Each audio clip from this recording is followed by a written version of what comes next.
Good evening students, स्वागत है आप सभी का आज की इस इंग्लिश लाइव सेशन में। एक बार फिर से आपको नव वर्ष की बहुत बहुत शुभकामनाएं। May this new year be harbinger of happiness and success to you. Class अभी हम स्टार्ट करने वाले हैं।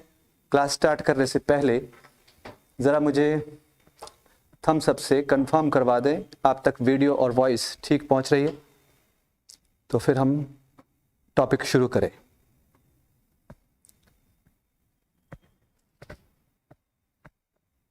Good evening, happy new year, same to you. Thank you. It means everything is okay.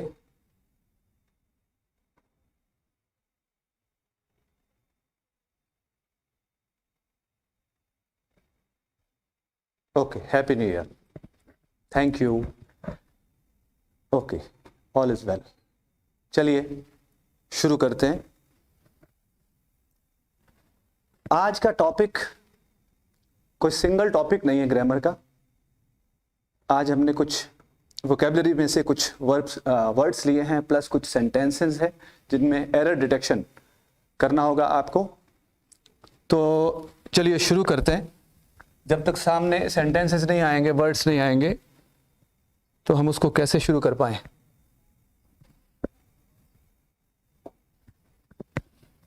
सबसे पहले आपके पास कुछ सिनोनिम आपको आंसर देने हैं। वर्ड्स आपके सामने लिखे हुए हैं, उनके बाद जिस तरह पेपर में आता है दो ऑप्शंस के साथ, तो एक ऑप्शन आपको चुनना है। हर वर्ड के लिए सिनोनिम आपको पहचानना है, सिनोनिम बताना है। इट मीन्स पर्यायवाची आपको चुनना है, ऑपोजिट नहीं, पर्यायवाची चुनना है, सिनोनिम चुनना है। Okay, the first one is, साथ साथ आज थोड़ी सी प्रोनाउंसिएशन में भी सुधार होगा कि किस वर्ड को बोला कैसे जाता है।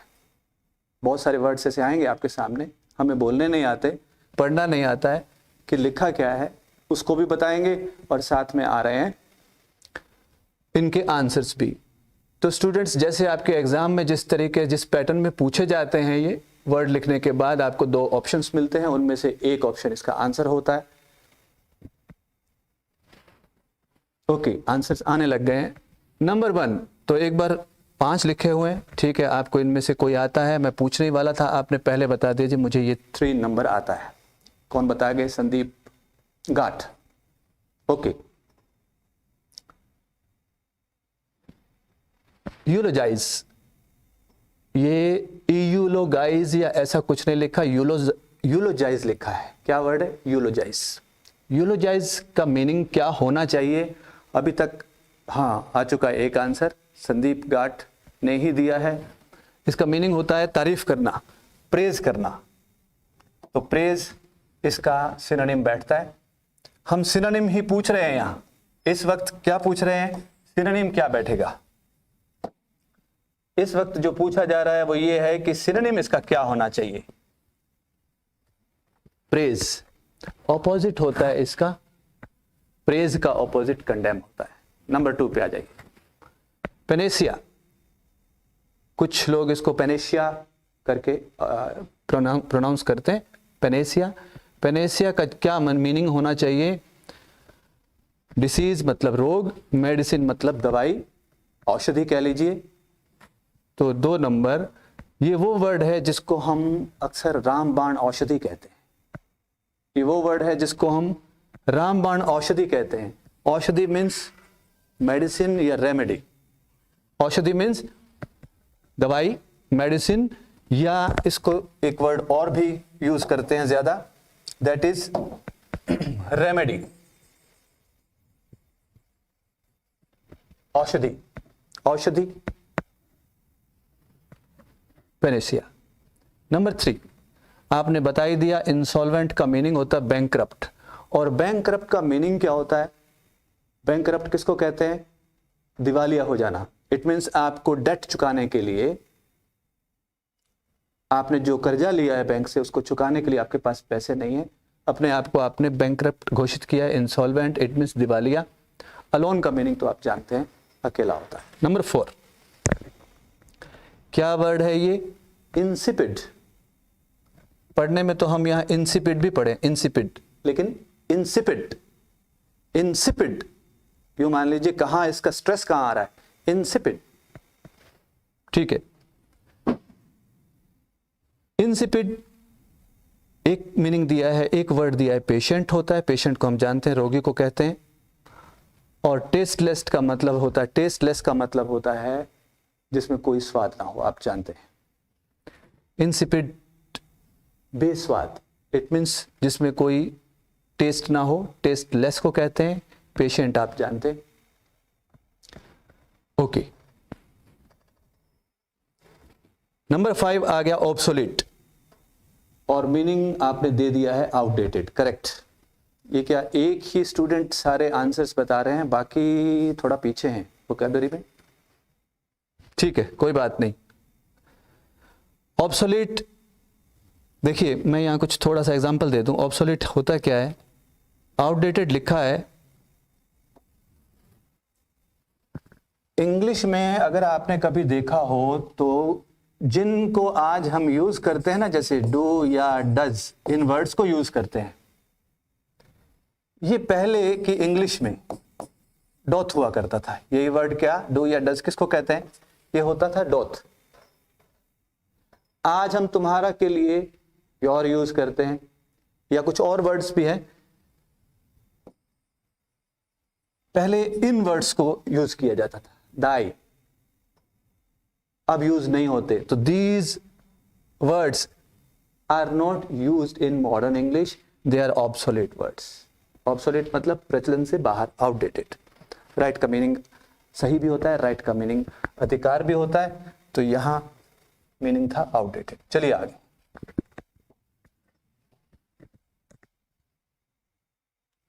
नंबर 1, वर्ड क्या लिखा है? ये होना चाहिए यूबिक्यूटस। यूबिक्यूटस बोलने के बजाय, देखिए फर्क देखिए, यूबिक्यूटस।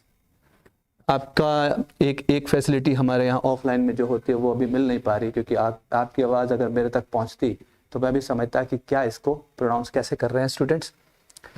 यूबिक्यूटस मतलब यू को अगर अलग देखा जाए तो बिक्यूटस, बी पे स्ट्रेस दे करके यूबिक्यूटस। मीनिंग क्या होना चाहिए? आपका आंसर आया है? अभी तक नहीं आया, ओके। यूबिक्यूटस, ओमनी प्रेजेंट या ओमनिशियंट। तो पहले दोनों का मतलब समझ लें। ओमनी प्रेजेंट होता है हर जगह विद्यमान, हर जगह प्रेजेंट, और ओमनिशियंट होता है सब कुछ जानने वाला। हम गॉड के लिए भी इस वर्ड को यूज करते हैं, he is omniscient, he is omniscient. सर्वज्ञाता बोलते हैं शायद हिंदी में, हाँ सर्वज्ञाता, सब कुछ जानने वाला, सर्वज्ञाता और सब जगह विद्यमान। यूबिक्यूटस का मीनिंग होता है सब जगह विद्यमान, ओमनिशियंट कुछ और मीनिंग देता है, सर्वज्ञाता, सब कुछ जानने वाला। तो इसका आंसर जाता है फर्स्ट वन। कंटेजियस, ये आपने पढ़ा होगा, रोगों के लिए यूज होता है। ये कंटेजियस डिसीज है, ये कंटेजियस नहीं है। कंटेजियस यहां लिखा है पॉइजनस और यहां लिखा है इन्फेक्शियस, तो अंदाजा लग गया मेरे बोलने से कि मीनिंग क्या जाना चाहिए इसका, इन्फेक्शियस। इन्फेक्शन से बना एडजेक्टिव है इन्फेक्शियस, इन्फेक्शन से बनाइए, ठीक है। नंबर 8, डर्थ मीनिंग लैक होता है या डिमाइज? तो लैक का मीनिंग होता है कमी। एक स्टूडेंट ने आंसर लिख भी रखा है, सही आ रहा है। डर्थ कमी होती है, डिमाइज डेथ को कहते हैं। ये डेथ की तरह दिखने वाला वर्ड है, तो कहीं धोखा ना खा जाए, इस तरह लिखा गया। डर्थ कमी होती है, लैक होता है, डिमाइज डेथ को कहते हैं। नंबर 9 लिखा है, वर्ड जो लिखा है वो है पिनेकल। पिनेकल, ये वर्ड अक्सर स्टूडेंट्स इसको प्रोनाउंस करते हैं होराइजन, हॉरिजन, लेकिन होता होराइजन है। हॉरिजन नहीं, होराइजन, जेनिथ।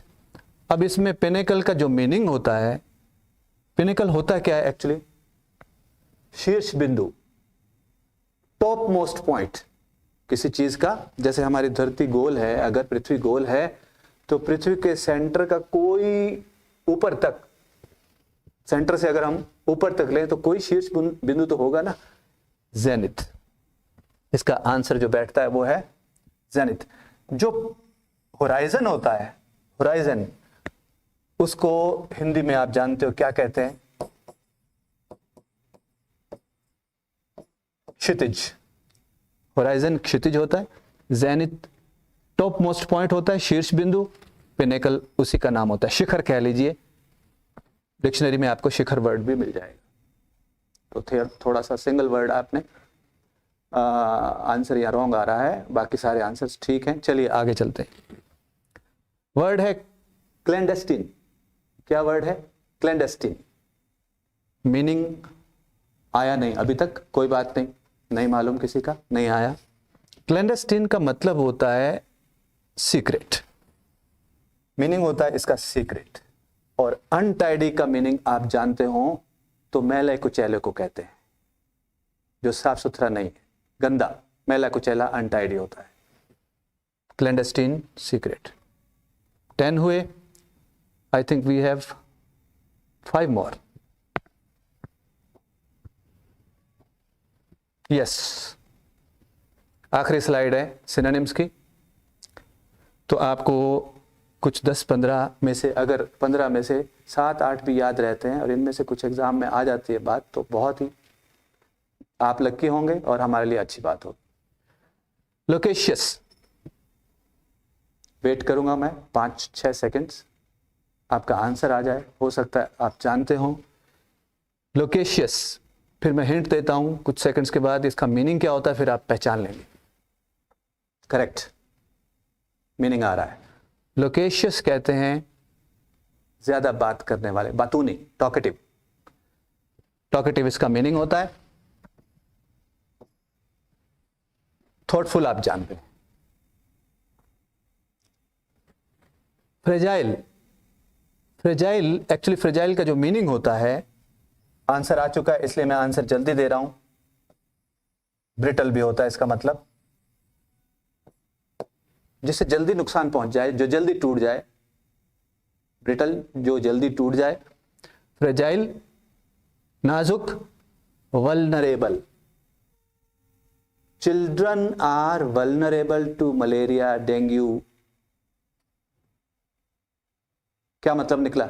बच्चों को ये डिसीज जल्दी पकड़ लेते हैं।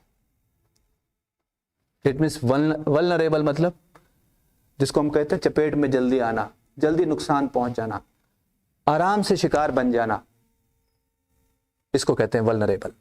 चपेट में जल्दी आना, अटैक जल्दी हो जाना किसी चीज का, रोग वगैरह का, या इमोशन से, इमोशनली अटैक जल्दी हो जाना, ये भी वल्नरेबल वर्ड यहां भी यूज होता है। Trivial, the things that are not important.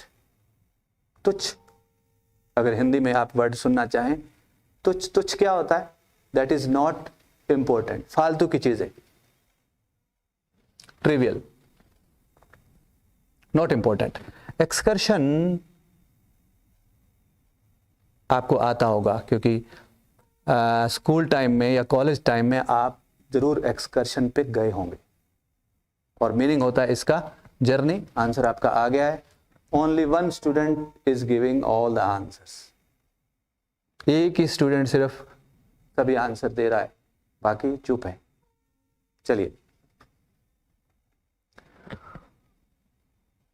Excursion का मीनिंग होता है जर्नी। एक्सपेल का मीनिंग होता है किसी को कहीं से निकाल देना। जैसे नौकरी से हम एक्सपेल कर देते हैं, बाहर फेंकना, फेंक देना, आउट कर देना, एक्सपेल कर देना। एप्रोबेशन, एप्रोबेशन का मीनिंग कुछ ऐसा लग रहा है कि वर्ड मुश्किल है, आंसर फिर भी दिया गया है। करेक्ट आंसर है एप्रोबेशन होता है अप्रूवल। बिल्कुल सही आंसर दिया। सरप्राइज आप जानते हैं। And 15 last, cajole. ना तो ये काजोल लिखा है, ना ही ये कैजोल लिखा है, इट इज कजोल। कजोल का मीनिंग होता है किसी को परसुएड करना। ये परसुएड क्या होता है जी? परसुएड क्या होता है? दोनों एक जैसे हैं, डिस्युएड, परसुएड। परसुएड होता है किसी को किसी काम करने के लिए मनाना, किसी को किसी काम को करने के लिए मनाना। और डिस्युएड का मीनिंग होता है किसी को किसी काम को ना करने के लिए मनाना, मना करना। ये मत कर, वो करने जा रहा है, आप उसको मना करते हैं, तो थोड़ा उसको डिस्युएड किया, तब माना जा करके। परसुएड समझाना बुझाना होता है किसी काम को करने के लिए। मना लेना, यूं मान लीजिए, मना लेना, मना लेना, और यहां मना करने के लिए मना लेना, राजी कर लेना। ये तो हो गया राजी करना। कजोल, परसुएड, राजी करना, और ये किसी काम को ना करने के लिए, उसको समझाना बुझाने के लिए। तो दोनों एक जैसे वर्ड्स लगते हैं, डिस्युएड, परसुएड, कजोल। ठीक है। अब स्टूडेंट्स,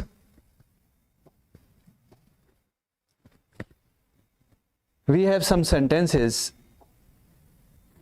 to detect error. हमारे पास कुछ sentences हैं error detection के लिए।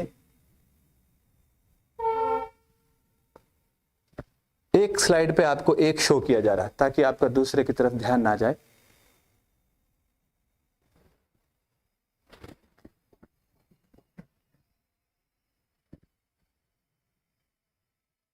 देखें जरा, मैं यहां रुकूंगा कुछ 10 सेकंड्स आपके आंसर के इंतजार में। ये फ्रेज आप बोलते हैं और आगे सेंटेंस में क्या लिखा है, I would like to thank my wife for her support. मैं यहां थोड़ा सा इंतजार करूंगा आपके आंसर का। क्या आंसर देते हैं? 10 सेकंड्स रुकते हैं, आपका आंसर का वेट कर रहा हूं मैं। क्या आंसर देते हैं, फिर मैं बताता हूं इसका क्या होना चाहिए, क्या कहां मिस्टेक है।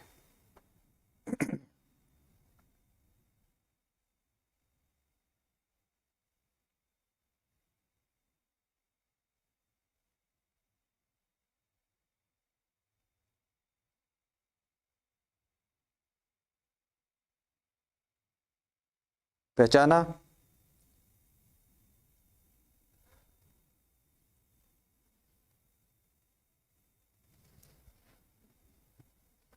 पहचाना? हर, सर, शुड, एसपी चालिया कुछ लिख रहे हैं sir. Cajole means deceive. Yes SP, cajole का मतलब डिसीव भी होता है। बिल्कुल सही है, डिसीव भी होता है, परसुएड करना भी होता है। सही पहचाना आपने। शुड या आपका आंसर हर। क्या करूं, हर, हर नहीं आना चाहिए। क्या पहचान रहे हैं? देखिए यहां एक फ्रेज में मिस्टेक मिलेगी आपको, और वो भी कैसी फ्रेज, किस तरह की फ्रेज जो अक्सर हम सुनते हैं, अक्सर हम बोलते रहते हैं। आप चेक कीजिएगा इसको। Last but not the least जो बोलते हैं, अक्सर वो हम गलत बोलते हैं। इसमें क्या वर्ड नहीं आना चाहिए? ये फ्रेज होती है लास्ट बट नॉट लीस्ट, और सभी पढ़े लिखे भी हमने जहां तक सुना है last but not the least करके, लास्ट बट नॉट लीस्ट करके बोला सब, last but not the list करके सब बोलते हैं। असली फ्रेज जो सही करेक्ट होती है वो होती है लास्ट बट नॉट लीस्ट। आप चेक कर लीजिएगा। तो आपकी ये कैसी, किस तरह का सेंटेंस फ्रेम किया गया, कोई ऐसी फ्रेज उठाई गई जिसको आप बार बार सुनते हैं, बार बार बोलते हैं, बार बार सुनते हैं, बार बार बोलते हैं, इसलिए वहां से लिया गया। सेंटेंस में और कोई मिस्टेक नहीं है। I would like to thank my wife, हम अपनी पत्नी के लिए कुछ कह रहे हैं, I would like to thank my wife for her support. Sentence में कहाँ गलती? मैं अपनी पत्नी के लिए, वाइफ के लिए उनकी सपोर्ट, यानी उनकी सपोर्ट, वाइफ की सपोर्ट के लिए उनको थैंक कहना चाहूंगा। कोई गड़बड़ नहीं। चलिए सेंटेंस नंबर 2। इस सेंटेंस में अगर आपको कोई वर्ड परेशान कर रहा हो सकता है किसी स्टूडेंट को, वो हो सकता है रिसेंबल्स। रिसेंबल करना मेल खाना होता है, मतलब शक्ल मिलना, एक जैसा दिखना, अलाइक होना, मेल खाना होता है। Vineet resembles with his father very much. क्या मतलब है? विनीत जो है वो अपने पापा से बड़ा मिलता जुलता है। हम कई बार किसी को कह देते हैं आपकी शक्ल आपके पापा से बहुत मिलती है, आप अपनी मम्मी से बिल्कुल मिलती जुलती है, या शक्ल मिलती है, तो रिजेंबल वर्ड यूज होता है। देखिए क्या आना चाहिए, क्या ये सेंटेंस राइट है, क्या ये सेंटेंस रॉन्ग है।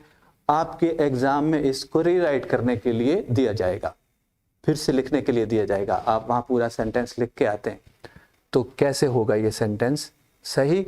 और हो सकता है सही है तो फिर सही है। आपकी शक्ल विनीत आपके पापा से बहुत मिलती है, या आप अपने पापा जैसे दिखते हो।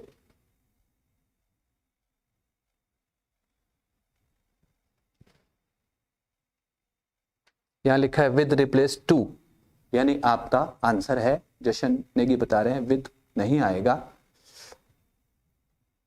एस पिचालिया बता रहे हैं विद रिप्लेस्ड टू, यानी टू से रिप्लेस किया जाए। जशन आपका आंसर राइट है। ये एक इशारा है आपको कि प्रेपोजिशन के टॉपिक में बहुत सारी वर्ब्स ऐसी होती हैं जिनके साथ कोई प्रेपोजिशन नहीं आती। ना इसको किसी से रिप्लेस करेंगे, ना टू लगाएंगे, विद नहीं आएगा। सेंटेंस होगा Vineet resembles his father very much, क्योंकि रिसेंबल के साथ कोई भी प्रेपोजिशन का यूज नहीं किया जाता। ओके चलिए आगे। तो एक ऐसी वर्ब जिसके साथ किसी प्रेपोजिशन का नहीं आना बनता, उसके साथ हम कोई प्रेपोजिशन नहीं लगाएंगे। ऐसे बहुत से वर्ड्स मिलेंगे, आपने पढ़े भी होंगे। हाँ, रिसेंबल्स हिज फादर, सीमा लिम्बा लिखती हैं, करेक्ट, लांबा लिखती है, लिम्बा पढ़ दिया मैंने। ओके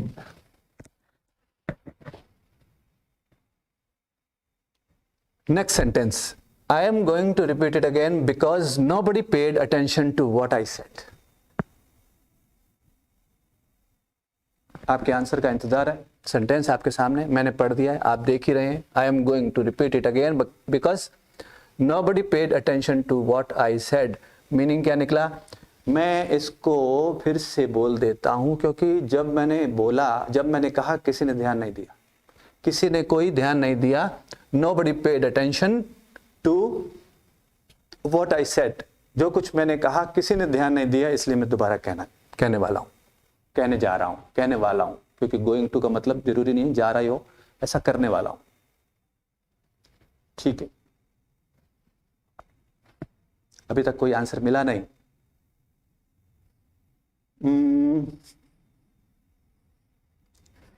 गुड, एक ही स्टूडेंट ने जवाब दिया अगेन नहीं आएगा। आप जानते हो किस टॉपिक से ली गई? I am going to repeat it again because nobody paid attention to.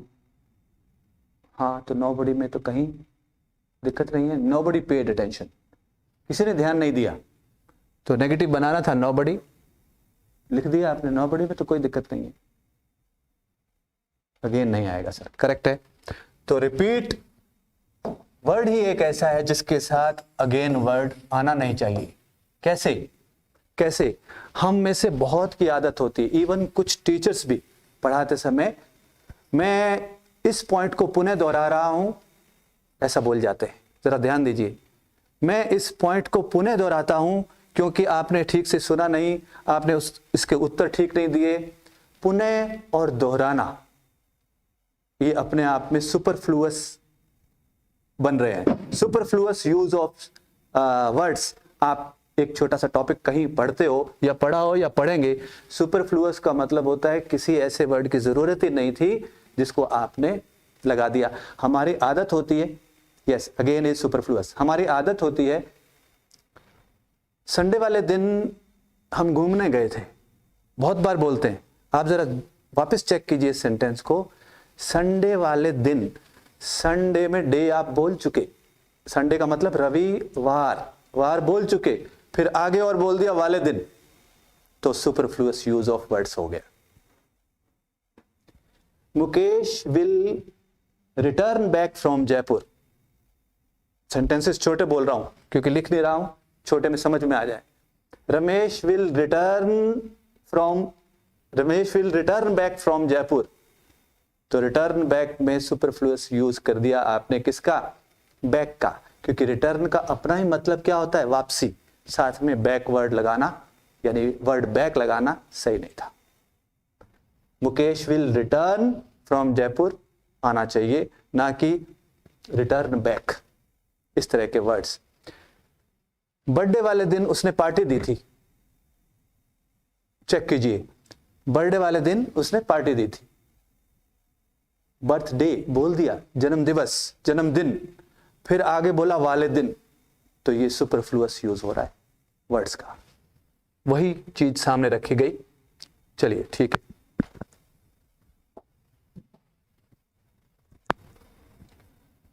पढ़िए सेंटेंस को, क्या कहता है, कोई मिस्टेक है लिखिए फटाफट, थोड़ा सा कम टाइम लेने की कोशिश करें हो सके तो। While going through the newspaper, I suddenly came across this shocking news. कोई न्यूज जो कि एसपी चालिया लिखते हैं हिंदी में सुधर रही है सर, ओके चलो हमारी बात कहीं काम आ जाए, बहुत अच्छी बात है, thank you. While going through the newspaper, I suddenly came across this shocking news. Go through पढ़ना भी होता है और किसी सिचुएशन के बीच में से गुजरना भी होता है, तो यहाँ पढ़ने से मतलब है गोइंग थ्रू द पेपर, जिस समय पेपर पढ़ रहा था। वाइल का मतलब होता है एक पीरियड के दौरान, के बीच। While going through the newspaper I suddenly came across, और आंसर आ चुका है क्योंकि सडनली के साथ सुपरफ्लुअस यूज है, किसका, केम अक्रॉस के साथ सडनली का सुपरफ्लुअस यूज है, तो सडनली नहीं आएगा क्योंकि कम अक्रॉस अपने आप में अचानक होता है, अचानक किसी से मिलना, अचानक किसी चीज का सामने आना, है ना, तो यहां मीनिंग आपने राइट कर ही दिया है, सडनली नहीं आएगा। I came across this shocking news, ये आएगा। तो केम अक्रॉस के साथ आप सडनली यूज नहीं करते, रिटर्न के साथ बैक यूज नहीं करते, और अभी अभी सेंटेंस निकला उसमें भी आपने देखा सुपरफ्लुअस यूज ऑफ वर्ड्स था, सडनली, शॉकिंग, एक ही बात। ठीक है, चलिए आगे। काफी प्रैक्टिस हो जाए, कोई फायदा मिल जाए हमें इसका, कोई एग्जाम में इनमें से एक भी आता है, हम यहाँ कुछ 15-20 करने वाले हैं, एक भी आ गया तो हमारी आज की क्लास सफल होती है। इस जैसा ही आ गया, सेम तो नहीं आएगा लेकिन इस जैसा एक भी मिल गया। They had their house repaired a month ago, had they topic कल ही करवाया था, अभी कौन से टॉपिक से रिलेटेड बात हो रही है, एक बार तो फटाफट लिख दे, कौन से टॉपिक से रिलेटेड बात हो रही है। They had their house repaired a month ago, had they, answer भी साथ चाहूंगा, आपने टॉपिक को पहचान लिया हो, आंसर भी साथ चाहूंगा, देखते हैं क्या आंसर देते हैं। क्या बात है, बहुत अच्छे बहुत अच्छे, मुझे उम्मीद नहीं थी यहां कि ऐसा हो जाएगा, आंसर सही आएगा। एसपी चालिया लिखते हैं,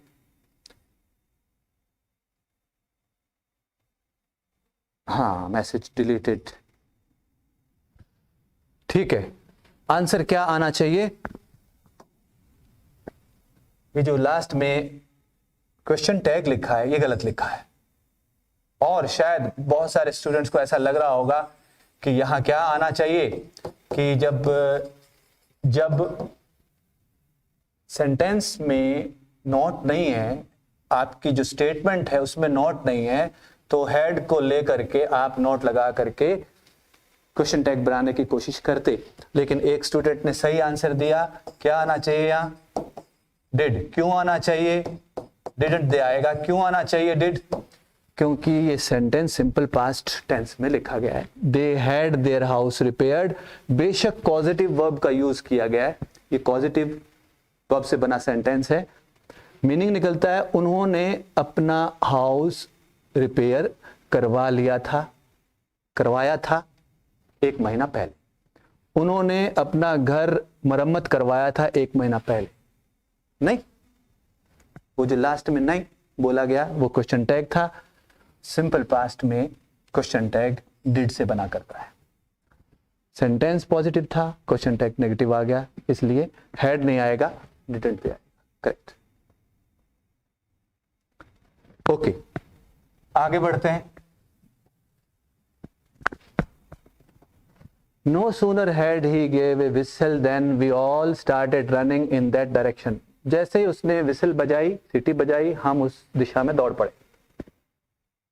उम्मीद है पहचान लेंगे आप जल्दी। उम्मीद है आप जल्दी पहचान लेंगे। नो सूनर हार्डली वाले, एज सून एज वाले सेंटेंसेस आपको पता है।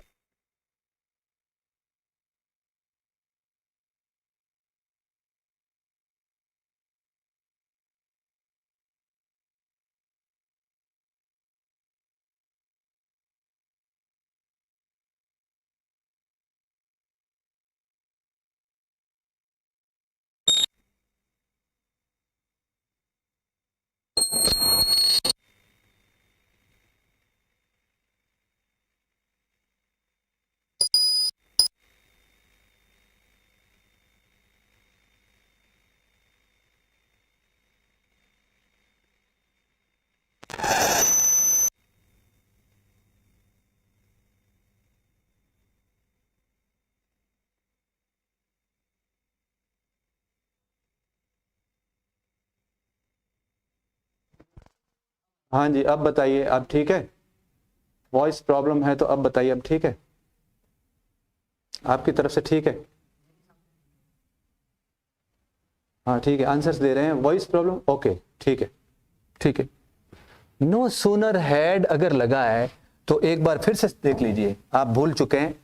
As soon as, no sooner और हार्डली वाले जो सेंटेंसेस थे, ये अक्सर एग्जाम्स में आते रहते हैं। इस तरह के सेंटेंसेस की प्रैक्टिस कीजिए। समझाया हुआ टॉपिक है, टॉपिक समझाया हुआ है, थोड़ा धीमा चल रहा है हमारे पास, कोई बात नहीं। अगर आज 15 तक भी पहुंच गए, आगे हम प्रैक्टिस करेंगे इस तरह के सेंटेंसेस की और करेंगे। अभी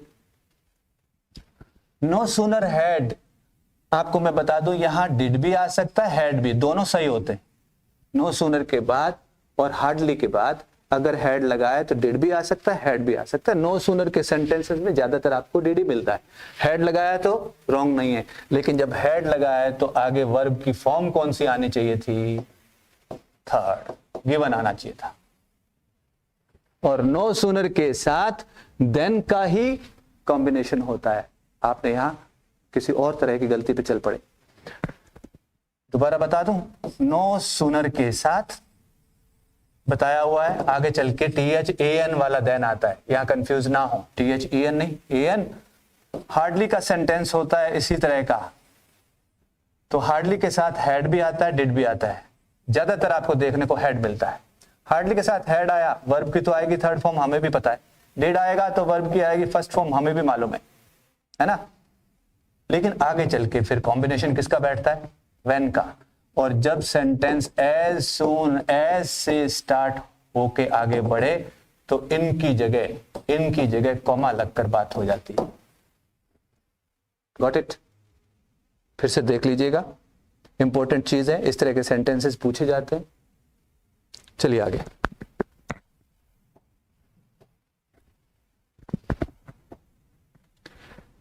क्या कहता है हमारा सेंटेंस? बड़ा सेंटेंस है, शायद स्टूडेंट्स पहचान लेंगे। All the students have been learning English for 1 month. और ये बात आज सच भी है क्योंकि 4 तारीख से आपकी क्लास स्टार्ट की गई थी और आज लगभग 1 महीना होने को है। All the students have been learning English for 1 month but they had not attend the class yesterday. आप इसमें जहां भी मिस्टेक है मुझे उस मिस्टेक के लोकेशन पे 2-3 वर्ड्स, एक वर्ड मत भेजिए, 2-3 वर्ड्स भेजिए कि ये लाइन ऐसे बोलेगी या ऐसे लिखी जाएगी। सपोज ये सेंटेंस आपको आ गया है एग्जाम में, आप इसको रीराइट कैसे करेंगे ये बताना है आपको। इंतजार करता हूं आपके आंसर का, कुछ सेकंड्स फिर मैं आंसर देता हूं, देखते हैं क्या कहते हैं। अभी तक नो रिप्लाई, नो आंसर।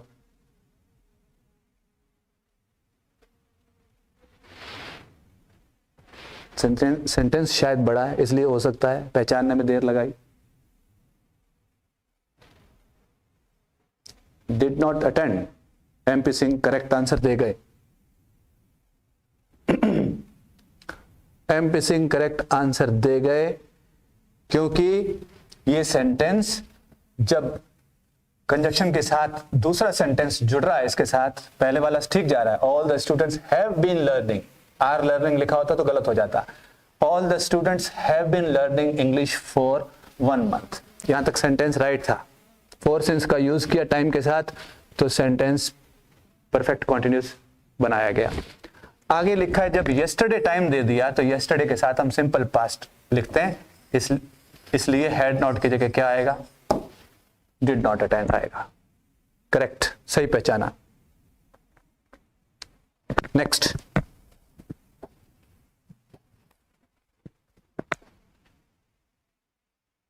एक प्रोवर्ब लिखी है आपके सामने और प्रोवर्ब वो है जिसे आप बोलते रहते हैं, आपने बहुत बार पढ़ा है।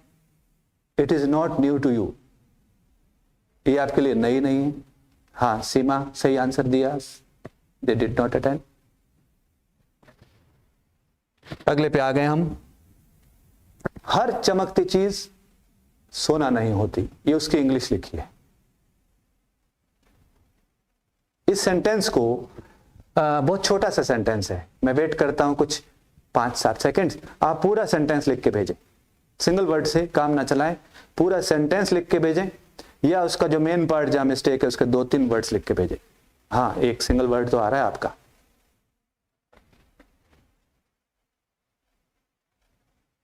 सिंगल वर्ड आ गया, आंसर तो यही कहीं है, लेकिन चाहता मैं ये था कि पूरा सेंटेंस।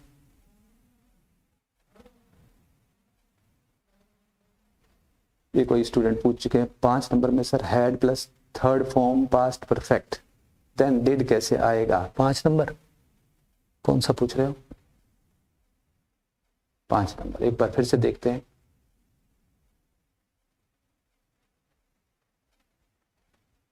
देखते हैं 5 नंबर सेंटेंस बता रहे हो ना? हाँ, अब सही आंसर दिया है।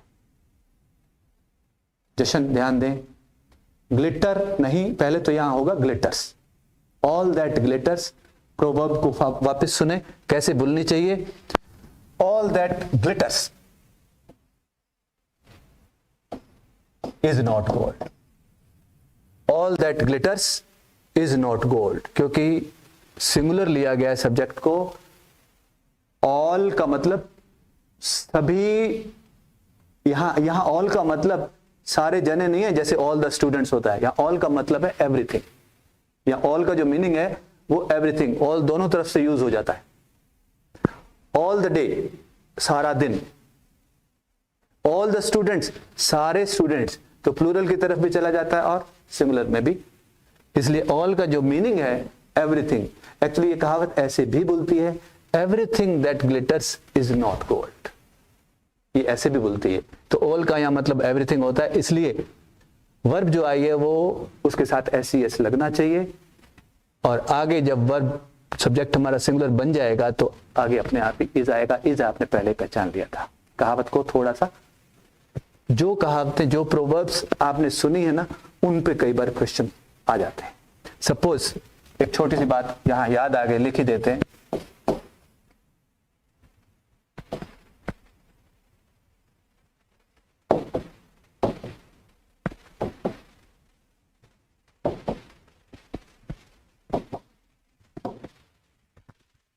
सेंटेंस राइट है या रॉन्ग है? सेंटेंस राइट है या रॉन्ग है?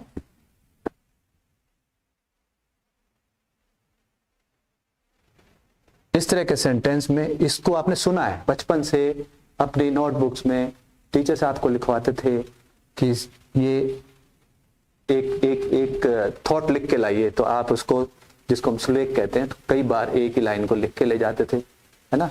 तो दा नहीं आएगा इसमें, पहचाना है आपने।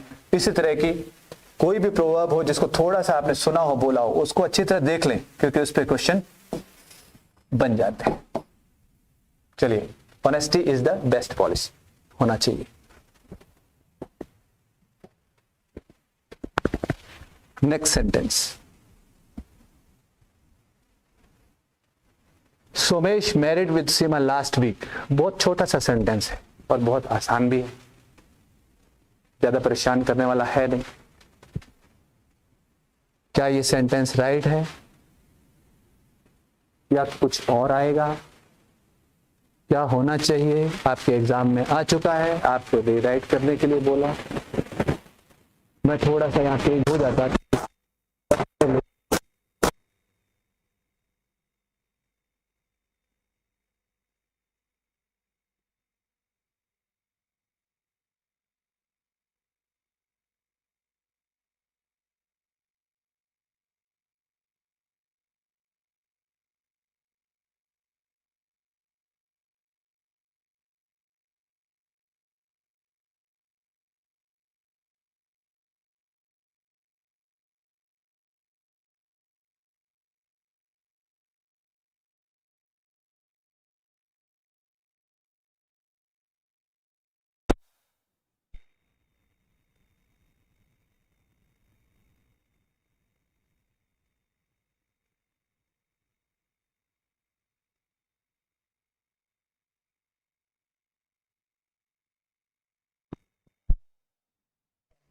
ठीक है, हाँ देखिए स्टूडेंट्स, अब है प्रॉब्लम तो बताएंगे। विद की जगह टू आएगा, लिखते हैं। कौन लिखते हैं? साहिल नहीं, एसपी चालिया लिखते हैं।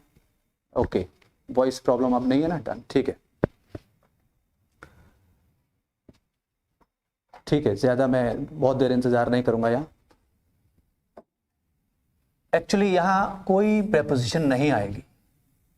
अब ध्यान दीजिए, नई बात नहीं है। जब सेंटेंस आपको पैसिव में मिलता है ना, तब आपने सेंटेंसेस में देखा है जो टू लगता है।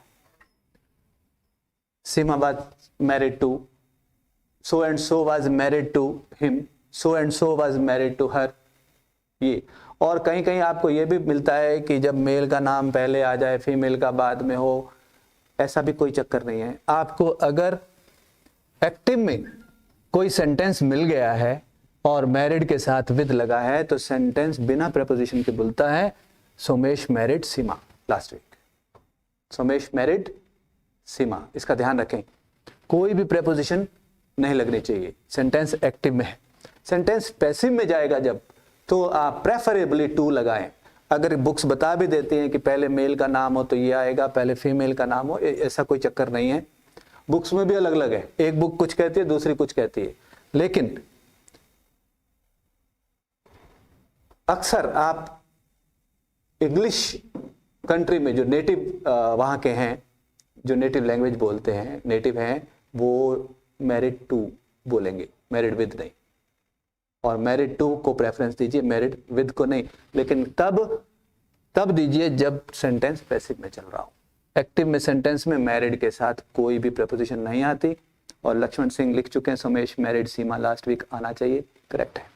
चलिए ठीक है, इस पॉइंट को एक बार फिर से देख लीजिएगा, थोड़ा सा देख लीजिएगा क्या होना चाहिए। एक्टिव चल रहा हो तो प्रेपोजिशन ना लगाए।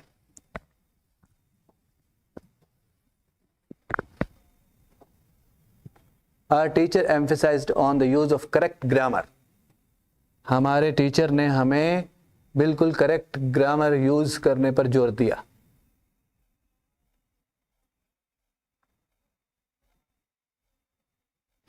देखिए क्या होना चाहिए, सही आंसर क्या होना चाहिए।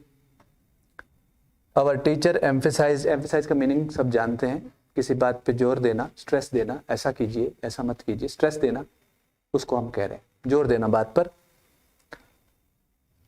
खबरों में हम बहुत बार सुनते हैं, प्रधानमंत्री ने जोर देकर कहा कि आतंकवाद को बर्दाश्त नहीं किया जाएगा, तो जोर देकर एम्फेसाइज करना होता है, बात को स्ट्रेस देना होता है।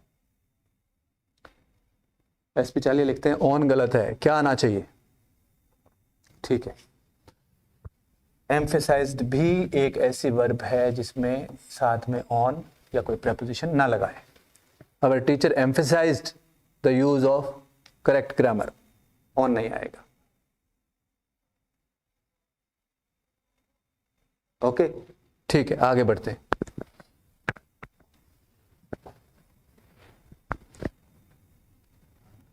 When you were young, you ought to learn good habits.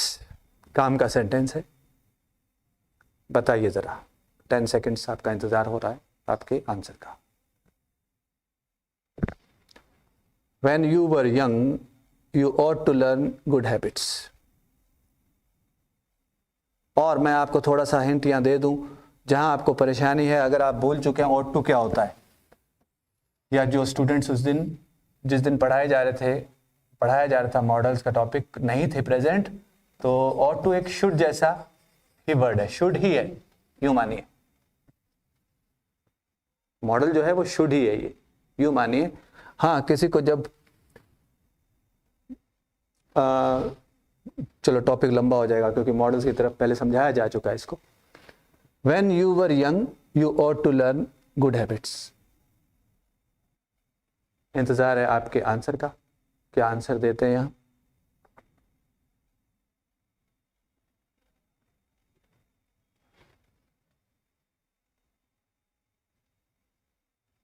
और आपका आंसर सही निकले इसके लिए मैं थोड़ा सा यहां आपको बता दूं। नहीं, ऐसा नहीं है कि ought नहीं आएगा, ऐसा नहीं है कि ought नहीं आएगा। इसका जो मीनिंग है, जब आप यंग थे, जवान थे, आपको अच्छी आदतें सीखनी चाहिए थी, मीनिंग आना चाहिए। अगर आपको परेशानी है कहीं कि कुछ और आना चाहिए, ought तो नहीं आना चाहिए, या 2-3 जगह हम देख रहे हैं क्या इसका आंसर होना चाहिए, तो थोड़ा सा हिंट दे दिया। जो इसका मीनिंग बन रहा है वो कोई किसी से क्या कह रहा है कि जब आप यंग थे, इट मीन्स उम्र कम थी। यंग के 2 मतलब होते हैं, जवान, और जब हम छोटे के लिए भी यूज करते हैं, too young to go to school, बहुत छोटा है ये, Sumit is too young to go to school, अभी तो बहुत छोटा है, स्कूल कैसे जाएगा, है ना, स्कूल नहीं जा सकता। When you were young, जब आप कम उम्र के थे, जवान थे मान लो, you ought to learn good habits, आपको अच्छी आदतें सीखनी चाहिए थी। और मैंने एक हिंट दे भी दिया कि ought to की जगह अगर should लगा होता तो भी चलता, फिर क्या होना चाहिए, बात पास्ट की हो रही है। When you were young, you ought to have learned आएगा।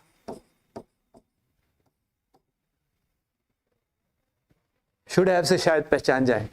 When you were young, you should have learned good habits. When you were young, you ought to have learned good habit. आना चाहिए। समझ गए तो थम्स अप दीजिए, अगर समझ गए तो। फिर से बता दिया, When you were young, कहाँ की बात, कब की बात हो रही है, पास्ट की। जब आप कब थे, जवान थे, पास्ट की बात है, जवान थे ना, आपको अच्छी आदतें सीखनी चाहिए थी। आपको मुझे बताना चाहिए था, you should have told me. तो should have plus third form past में ले जाती है, ऐसा करना चाहिए था। यू शुड गो, इसका मतलब आपको जाना चाहिए, प्रेजेंट की बात हो रही है। यू शुड हैव गॉन, इसका मतलब आपको जाना चाहिए था। तो ये have, should have, ought to have पीछे ले जाते हैं सेंटेंस को पास्ट में। ठीक है, थैंक यू, थम्स अप आपका मिल चुका। नेक्स्ट कुछ सेंटेंसेस और हैं, कर लेते हैं हम। Whom was the Ramayana written by?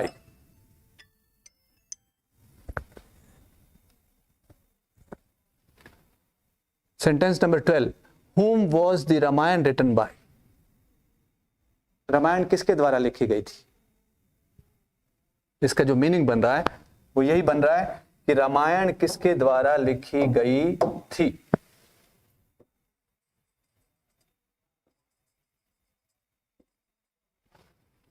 Ramayan किसके द्वारा लिखी गई थी? करेक्ट है, बाय हुम आना चाहिए, बाय हुम आना चाहिए। तो पूरा सेंटेंस आपका बनेगा by whom was the Ramayana written by. Okay, आपका आंसर राइट है। इसी के साथ एक इसी के लिए और बात सुनिए, इसको आप ऐसे भी कर सकते हैं।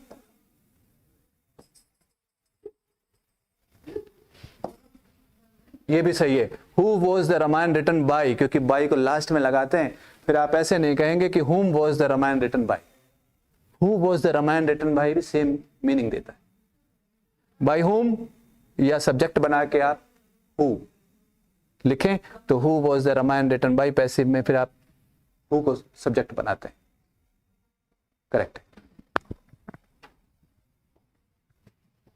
नेक्स्ट, बहुत छोटा सेंटेंस है, उम्मीद है आप आंसर इसका राइट दे जाएंगे। बहुत ही छोटा सेंटेंस है, I was late to go by her. It means मुझे उसके द्वारा जाने दिया गया, ऐसे मान लीजिए। सेंटेंस का जो मीनिंग है वो बता दिया। हाँ जशन, ठीक बोला आपने। नेक्स्ट सेंटेंस है I was late to go by her, meaning है उसके द्वारा मुझे जाने दिया गया, उसके द्वारा मुझे जाने दिया गया, ये मतलब बनता है। आंसर का वेट कर रहा हूं, 10 सेकेंड्स।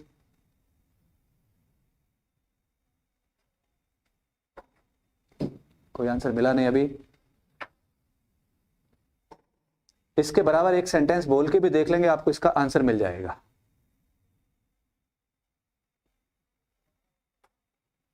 आप प्लीज मुझे जाने दें, please let me to go या go, please let me go, let him play, उसको खेलने दो, लेट हिम स्टडी, उसको पढ़ने दो। क्या आना चाहिए अब आंसर? लेट के बाद टू का यूज नहीं होगा। हमने यहां यूज किया है किसका? टू इन्फिनेटिव का, जबकि आना चाहिए बेयर इन्फिनेटिव।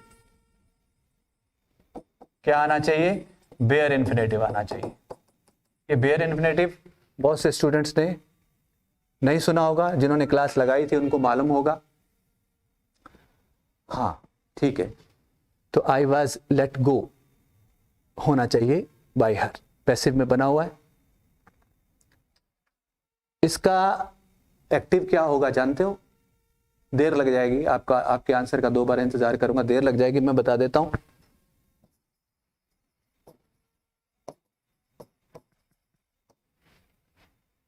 ये इसका एक्टिव है, शी लेट मी गो। ये किसी का पैसिव बना हुआ था, आई वॉज लेट गो।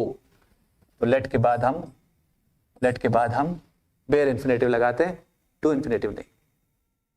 ठीक है,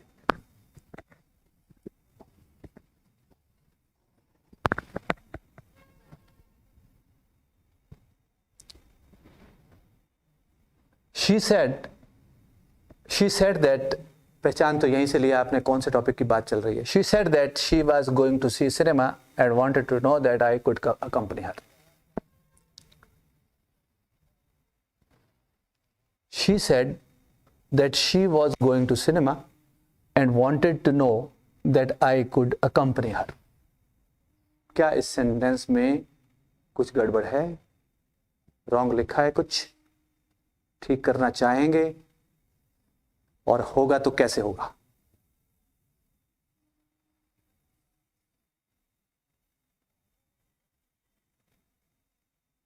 आंसर का इंतजार है, 10 सेकंड्स रुक रहा हूं। उम्मीद है आंसर सही देंगे आप इसका, क्योंकि टॉपिक ये नरेशन के टॉपिक से सेंटेंस को लिया गया है। पहचान आप गए थे क्योंकि स्टार्टिंग से पहचान सकते हैं, शी सेड दैट लिखा है।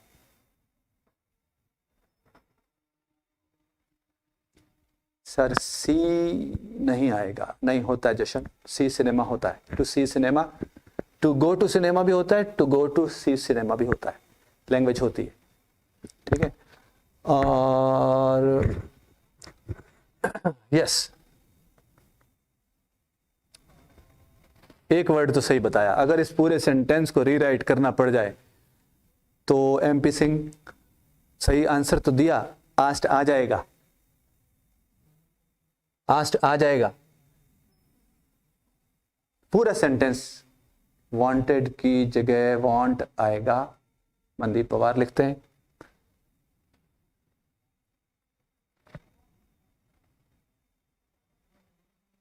नहीं, दोनों तरफ से गड़बड़ हो रही है। देखिए आस्ट भी शुरू में अगर यहां कहते हो कि यहां कहते हो, अभी क्लियर नहीं आपका आस्ट कहां आएगा, फिर भी शायद आपने इसके लिए बोला होगा। इसका बोला हुआ सेंटेंस एक क्वेश्चन नहीं था। She said that she was going to see cinema. इसका मतलब एक बार आप किस पे आ जाएं, एक बार आप आ जाएं, इसका ये कौन से सेंटेंस का नरेशन बनाया गया है। डायरेक्ट क्या होगा, लड़की ने कहा I am going to see cinema, I am going to see cinema. आप चल रहे हो क्या, could you accompany me, can you accompany me. Could तो यहां नरेशन में लिखा है, कैन यू अकंपनी मी, ये सेंटेंस होगा शुरू में। तो उसका शुरू में पूछना तो क्वेश्चन नहीं था, इसलिए हमने यहां सेड लगा रखा है। She said that she was going to see cinema and wanted to know, यहां क्वेश्चन किया उसने, तो यहां क्या आएगा, वांटेड टू नो, मेरे साथ चल रहे हो क्या, यहां क्वेश्चन था, शुरू में क्वेश्चन नहीं था। दोबारा सुनो, मैं सिनेमा देखने जा रही हूं, ये क्वेश्चन नहीं था। मेरे साथ चल रहे हो क्या, ये क्वेश्चन था। इसका मतलब दो सेंटेंसेस को एक ही सेंटेंस में डाल दिया गया, दो सेंटेंसेस को एक ही सेंटेंस में डाल दिया गया। शुरू में उसने क्वेश्चन नहीं पूछा था, तो हमने शी सेड से बात को आगे बढ़ाया और यहां दैट आया। अगर क्वेश्चन पूछा होता तो दैट ना आता। तो she said that she was going to see cinema, एक बार इतने का ही बना लो, I am going to see cinema. तो she said that she was going to see cinema. फिर उसने कहा आप चल सकते हो क्या मेरे साथ, आप चल सकते हो क्या मेरे साथ। तो यहां से क्वेश्चन बना, इसलिए एंड ने जोड़ा इसको, एंड वांटेड टू नो, जानना चाहती थी, इफ दैट की जगह इफ, और उसने पूछा था कैन यू अकंपनी मी, इसलिए हमने लिखा आई इफ आई कुड अकंपनी हर। दो सेंटेंसेस को मिलाया गया कंजक्शन के साथ, इसलिए पहचान नहीं पा रहे थे।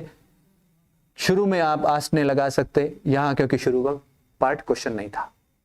सेड और आस्ट, सेड और आस्ट की जगह ये आ ही गया, वांटेड टू नो लिख दिया तो आस्ट लिखने की जरूरत नहीं, वांटेड टू नो लिख दिया, यहां आस्ट की जरूरत नहीं।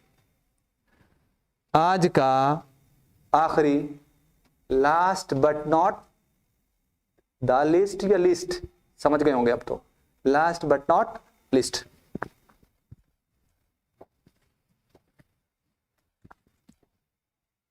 The sentence is he was brought over by his aunt as his mother had died when he was a child. पहचान सकेंगे,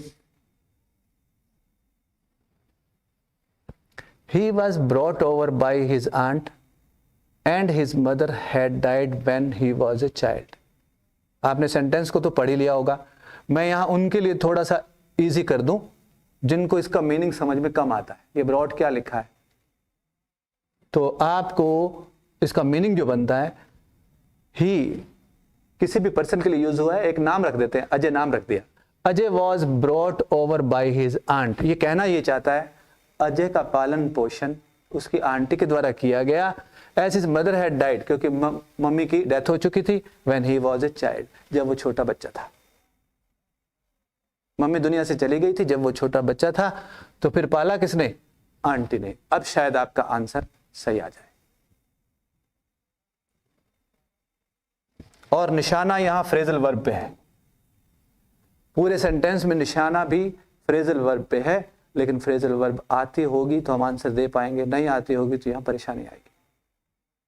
शुरू में फ्रेजल वर्ब्स हुई, शुरू में हुई ना, ओके। ही वाज, आपकी तरफ से आंसर अभी कोई आया नहीं। He was brought up by his aunt आना चाहिए। ब्रिंग अप होता है पालन पोषण, ब्रिंग अप की सेकंड फॉर्म ली गई। क्या फ्रेजल वर्ब यहां यूज की गई, ब्रिंग अप। उसकी सेकंड फॉर्म यूज की गई है, ब्रॉट अप।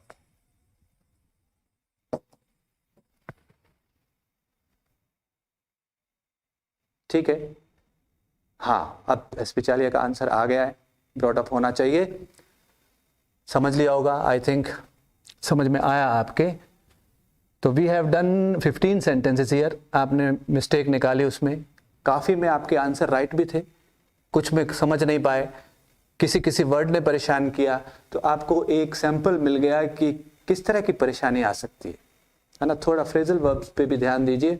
यहाँ कुछ डेली हम आपके लिए लाते रहेंगे बोर्ड पे भी, पर 5-10 से रोज काम तो नहीं चलता। जो आपकी की हुई है थोड़ी उनकी प्रैक्टिस करेंगे, थोड़ी नई करेंगे, सेंटेंसेस में उनको डालकर याद करने की कोशिश कीजिए, और बाकी ऊपर वाला है, पूरी मदद करेगा आपकी। Thank you.